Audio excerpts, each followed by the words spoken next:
Yay! Hello, everyone. If you are around, welcome, welcome, welcome. Join me. I am going to be sharing a new twist on getting to that next level in your business. So if you're ready to get to that next level, maybe you've been stuck at a certain level for a while, I'm going to share with you how you can get there by challenging your old relationships and your old identity and get into what you can do instead of getting sort of maybe bogged down in the past, which sometimes happens when you start to explore old patterns, how to get out of that and how to make those changes so that your business is a reflection of you instead of a copycat of someone else's system. All right, I am going to see if I can change this slide for you all. Okay, now. Okay, cool. Yay, it's changing. Perfect. So this is for you if you are in that place where you are okay with sales are coming in, somewhat regularly. You might have some down periods, but what's really happening is that the way that you're making money, the way that you're making sales is starting to feel off. You're not feeling that inspiration. You're not feeling really connected to the work that you're doing. You're not loving the type of work that you're doing with the clients. You're not loving the type of clients that you're attracting. So everything just feels a little bit out of alignment, and you feel this disconnection from, what you're really meant to be doing. So this picture, this is from a mural in, where was I? In Granada, in Spain. And I love it because what it says is, when you deciding that you're not finding the right answers gives you the opportunity to change your questions. And that's what this is all about, is like changing your perspective and looking at things differently and really turning things upside down so that your business can be what you desire it to be, which ultimately is a more authentic version of you. So the old model, how many coaches would work with you if you came to them and say, I really want to get to the next level and, want to change, how I'm doing my work and maybe the types of clients that I'm attracting. Most of the time, and this is, a lot of 7-figure coaches teach this model is, well, okay, cool. All you got to do is follow my formula. And this could be a formula for how they do lives. It could be a formula for how they do their posts. They could tell you, just follow my marketing template. And what happens is that just makes it worse, because what you want is to be more authentic in how you're showing up in your business and what you're talking about and what you're sharing and how you're connecting with your clients and the types of clients that you're even attracting. But instead, they are offering you how to be more like them, which ends up for many, many people, and it's happened to me too, you end up feeling like a fraud because it's not really you. Your copy and your lies and what you're talking about is basically what they're telling you or what you learned from them, but it doesn't really feel authentic to you. And so of course that makes you less effective in your marketing and your sales. It also makes you less effective as a coach because you might also be using their system for coaching, which is not going to get your clients the type of results that they desire because it's not, again, coming from you and your unique gifts, which of course makes the problem worse. You're not changing anything at all. So what you are craving, which I mentioned a little bit already, is getting out of this prison, this prison of being a copycat or feeling like a fraud, not doing things that really light you up, not even bringing clients in a way that lights you up, really suppressing what it is that you share and stifling your creativity and obsessing about, is this the right thing to say when you're doing your marketing or copy or even your videos? So that sort of fear around messing it up or making a mistake stifles your creativity. And then, of course, you feel like you're just in this prison. You're not really having the impact that you want because you're not really sharing what's really important to you in the way that you want. And you end up looking like a lot of other coaches, which attracts oftentimes clients that just want the quick fix and don't want to have to do the deep inner work.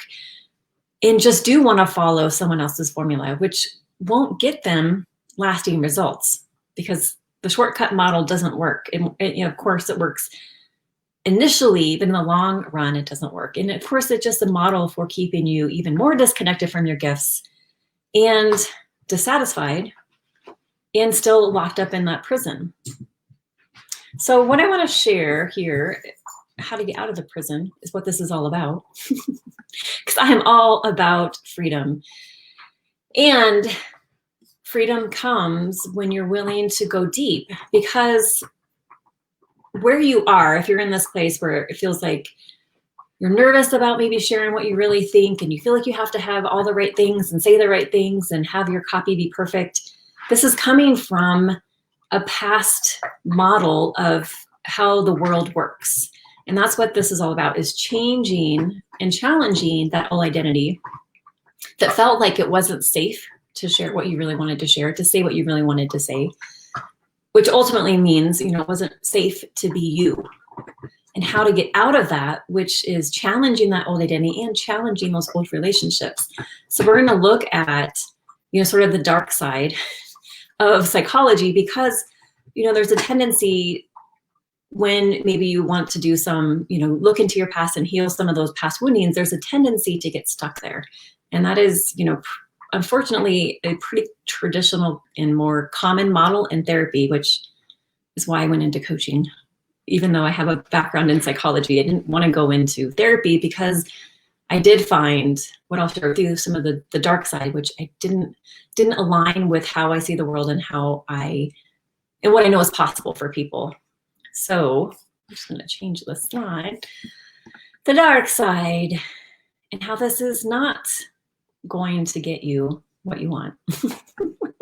So a couple things that we'll talk about here is, one is the psychology of suffering.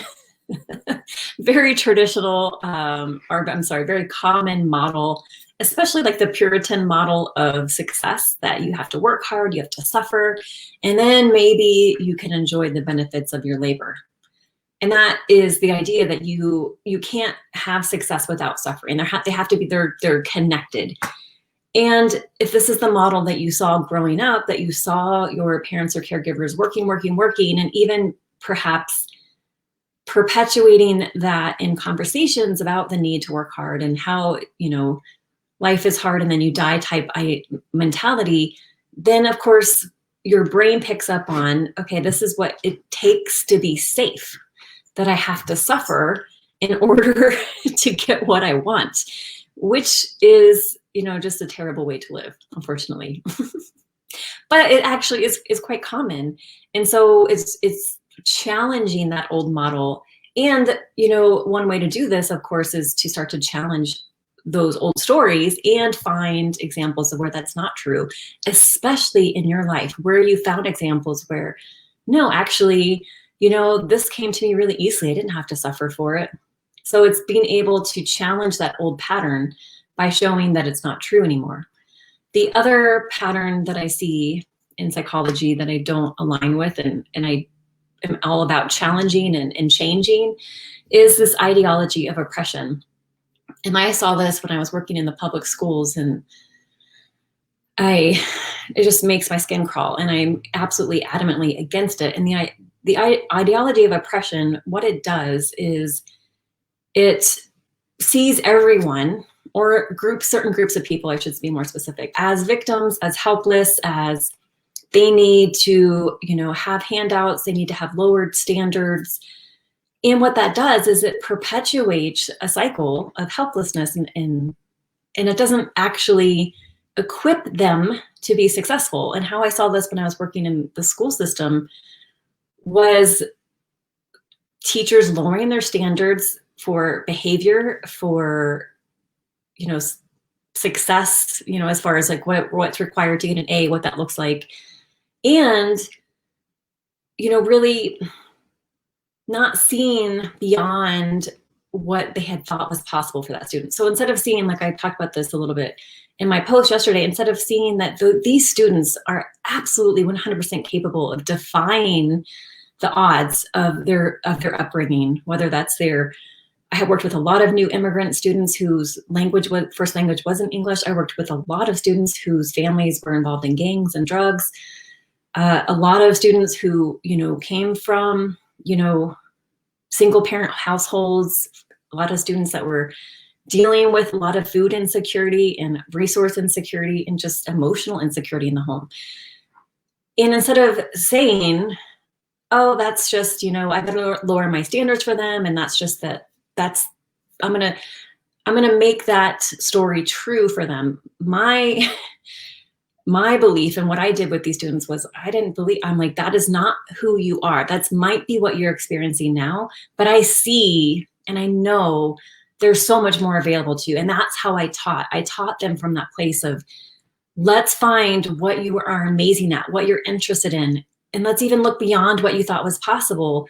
And then let's teach you, and that's what I would do. I teach them the skills of what that looks like, how to get that, and to understand the responsibility on them to create that, to show up to class, to ask for support, or for, to go talk to their teachers if they didn't understand, to be, to not just accept like, oh, I'm just not good at this. No, that's not okay. Maybe I'm struggling with this and I need some extra support. And that's how I taught them was, this is completely possible for you. And I'm here to be your ally and resource and getting the tools you need and the perspective you need to start to create something different for yourself, that you don't have to follow into this pattern. And unfortunately, that pattern for many other teachers would just be to perpetuate the pattern into, oh, well, you go to a bad school, and oh, you have a bad upbringing, so you don't have to succeed as much as everyone else, so you don't have to try as hard as everyone else, and you can behave horribly and that's okay.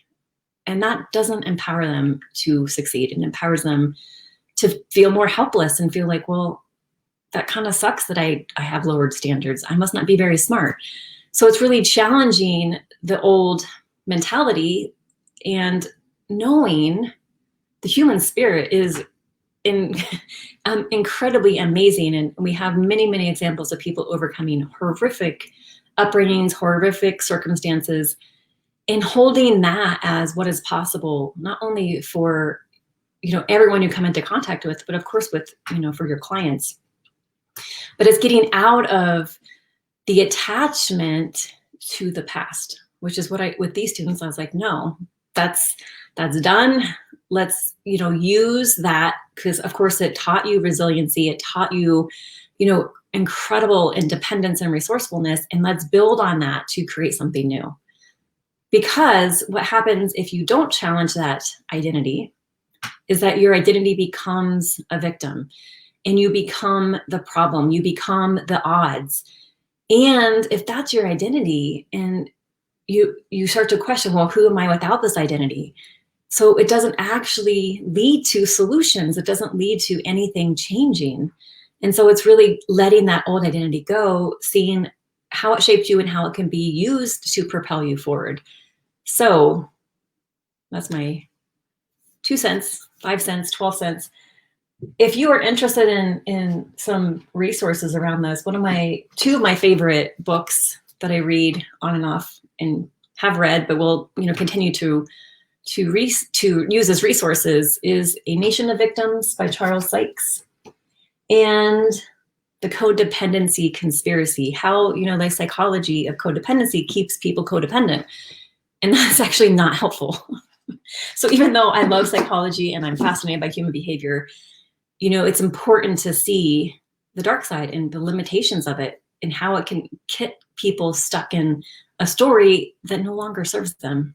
So it's equipping people with the information and knowledge to change that story. So that's what I'm all about, is awareness, of course, without attachment, but also with responsibility and accountability. Knowing now that you know this, now it's your responsibility to change it. So using the past to see where you can grow so you don't repeat those old patterns, and so that you can start to be mindful of not getting enmeshed in that old story and letting, any old patterns around how you had to be while you're growing up change. So one of the things that I found really helpful in seeing yourself in the past and how you were in the past is to see how you were in relationships in the past. And then so of course you can see if that's still how you are in relationships. So then of course you can change it. So this next slide is looking at family communication patterns. So this is from, I'll just reference the researchers really quickly for you if you're interested, from Ascan Corner and Mary Ann Fitzpatrick from a 2006 study.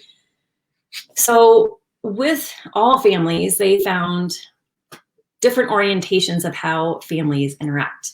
There's a conversation orientation and then there's a conformity orientation, and how those two things go together create different family dynamics. So the first one on this list you can see is consensual families. So consensual families, what that means is they have high conversation orientation, like they talk to each other a lot, but they also have high conformity orientation, which means you can only talk about certain things. And this was a little bit of what I experienced with my stepdad and my family, that he loved to have conversations and talk, and he's a storyteller, and actually he's still this way. But you can only talk about certain things, and he would either attack, meaning get really angry, or shut you down. So as a child, I learned, okay, I can talk to him, but I can only talk to him about certain things. And then so you want to think about if that was your primary orientation as a child, notice if that's still present in your current relationships. Do you feel like you love talking, but you notice you censor yourself a lot, or you only feel safe talking about certain things? And of course, this will be showing up in your business. If you feel like, oh, I love talking, I love going live, I love, writing posts, but you notice, I don't always share what I really want to share, or you notice you're really careful about what you share and about how you say it. And then you analyze if you say it the right way because you don't want to upset anyone. So this is the idea of that awareness is powerful, because then you can start to see, this does not work for me, and it's suppressing who I really am, and now it is safe for me to change that. Okay, so that was consensual families. Pluralistic families are high in conversation and low in conformity, meaning you can talk about whatever you want and debate is encouraged, and it's okay to share different ideas. It's not something that you will be punished for. These types of families are able to have conflict and resolve conflict. It's not seen as a threat to the family dynamic. Protective families are low on conversation and high on conformity. This is a little bit of also about some of this was in my stepdad as well. So this was the idea, and he used to say this a lot, maybe you had people in your family say this, that children should be seen and not heard. And children should only speak when spoken to. So this is the idea that obedience is highly valued. And you don't really disclose anything, intimate with family. It's like, oh, how's school and how's the weather? Like safe things to talk about. And then of course, conflict is avoided at all costs. And then laissez-faire families. These are families that are low in conversation and low in conformity. So there's not a deep emotional bond in these families. There's not a high level of concern or caring. It's a lot of detachment. And there's a lot of just disinterest. Like the family just doesn't even feel like a family, and they don't really interact all that much. And parents are just like, do what you want. So this doesn't, of course, create a lot of that feeling of feeling safe, because you don't even feel like your parents or caregivers care. So the idea with me sharing this with you is for you to see, how is this showing up in your current relationships? And you could still be acting out in this way with your family caregivers. You could also notice that this might be happening in your romantic relationship, also in your friendships. And of course, this is going to show up in your business. And that is why it's so important to do this work of looking into the past to see, where did this come from? And how did this serve me? And how amazing that as a child, you learn how to navigate different family dynamics and learn what you need to do, what it takes to survive. And notice then, once you see, okay, this might have been my pattern in the past, it might have been my family pattern, and I picked up on this. Notice how it might not serve you anymore, especially if you came from a consensual, protective, or laissez-faire family type communication pattern. Those patterns will keep you that you are not feeling safe to talk about what you really want to talk about in your marketing and your sales, even in your coaching. And it will, of course, then limit your ability to grow, because if you're not willing to take a stand in your business, you're not going to be attracting clients who want to go deep, who want to do the work, who are willing to invest at higher levels. And it's going to keep you, of course, unsatisfied in your business, which when you're not happy in your business, you're not going to want to sell. You're not going to want to show up as much. It's going to feel like you're just kind of going through the motions, like you're kind of a robot. So what you can do then is, of course, recognize the pattern, recognize it no longer serves you, release, forgive, let go of that part of you. So, and then also notice this is going to impact your current family relationships, and that's okay, and that they will adjust naturally. But when you do this, this is how you start to change not only how you show up in your relationships, but also how you show up in your business, how you show up in your coaching, how you show up in your marketing.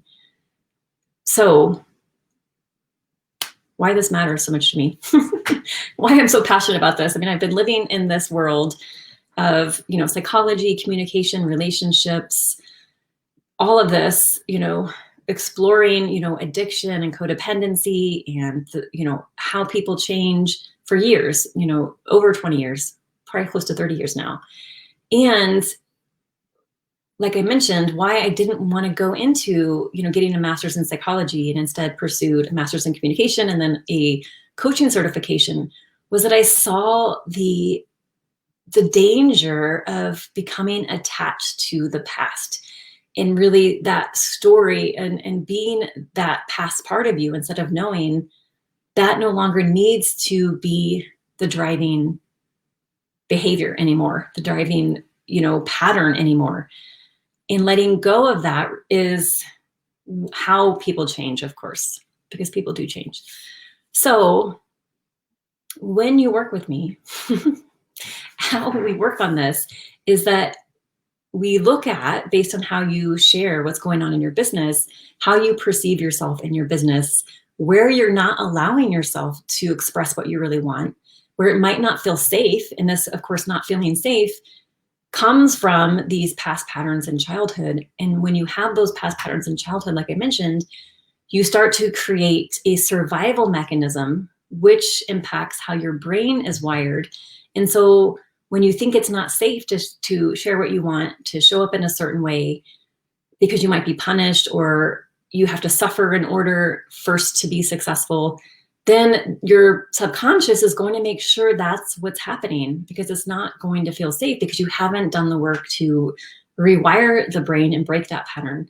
So with me, we go in and rewire the brain and break that pattern to see what is the communication pattern now that you can start to implement in your relationships, the boundaries that you need to put in place in your relationships so that you are communicating differently, you are having different conversations, you are rewiring your brain so it feels safe to share what you really want to share and to be bold in your marketing and in how you want to run your business, that you don't have to follow some other coach's system and some formula and some template, that you can run your business completely differently and be successful in doing so.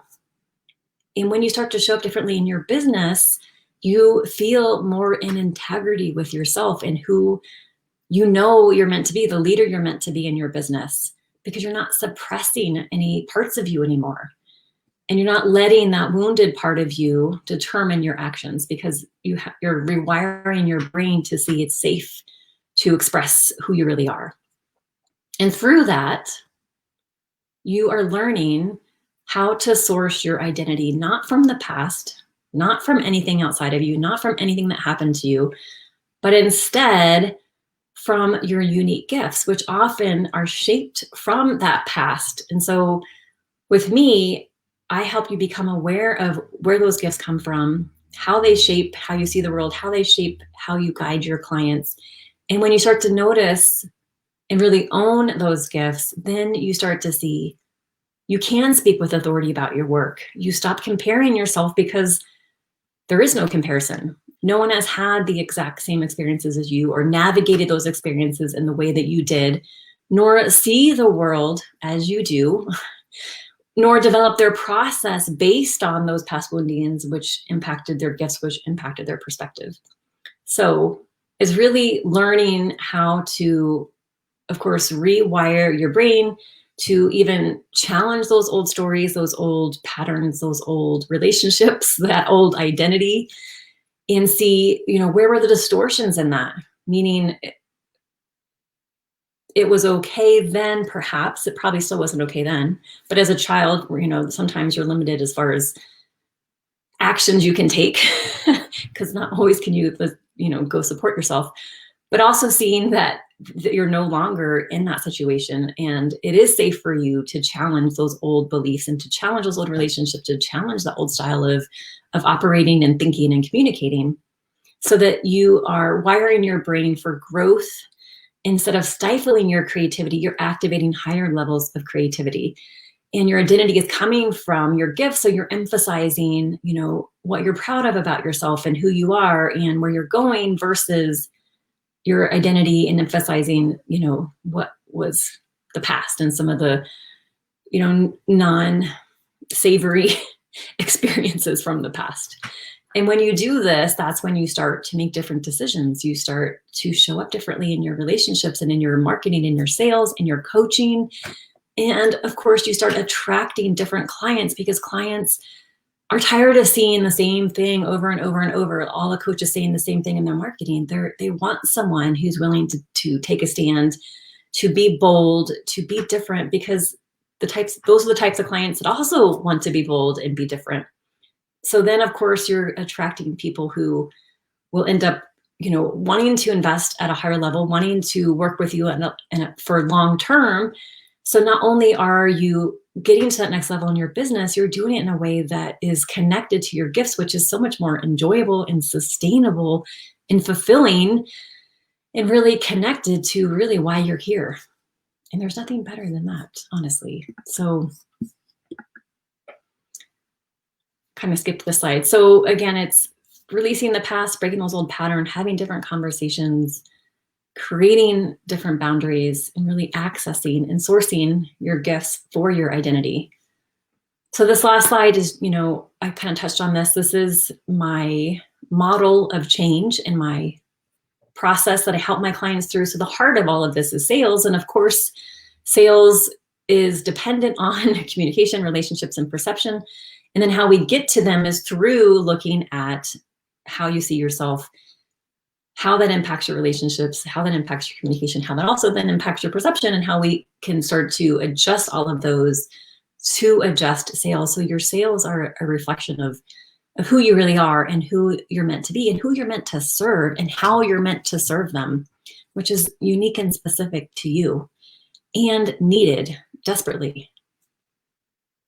All right, are there any questions, my friends?